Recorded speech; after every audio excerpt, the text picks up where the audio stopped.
5% by April, 14% by May, 17% by June, 3 different deadlines, 3 different prices, 1 island, and the gap between them tells you everything about what the crowd really thinks. Let me break it down. On Polymarket, where real money trades real outcomes, this market resolves yes only if another state actually establishes control over the island. Bombing it doesn't count. Raiding it doesn't count. Naval blockade offshore doesn't count. Temporary disruption doesn't count. Someone has to plant a flag and hold it. That's the same bar across all 3 dates, and it's a much higher bar than most people realize. And here's why the market is at 5% for April. The US has already struck Kharg Island twice, March and again this week, both times military targets only, air defenses, radar, the oil terminals, deliberately untouched. Satellite imagery from April 11th shows 3 supertankers still loading crude. 6 million barrel, 90% of Iran's oil flows through this one island. The strikes were real, the seizure was not.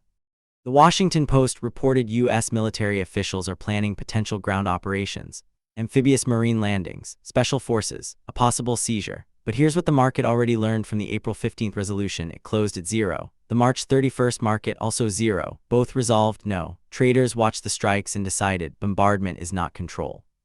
Now let's look at what time actually buys you. April 30th, 12 days, 5%. OddsLab's read 4, almost 0 chance. A ground invasion takes months to stage. Active negotiations are underway. BUI with high confidence. May 31st, 6 weeks, 14%. Our read 10. More runway if the decision gets made after a ceasefire collapse. But seizing and holding an island under counterattack, still very hard, by no. Moderate confidence. June 30th, 10 weeks, 17%. Our read 13. This is the most plausible window, but the word contested in the resolution criteria is the killer. Iran will fight back. Counter operations, sabotage, missile strikes on the island, any of it keeps control contested, and contested resolves no.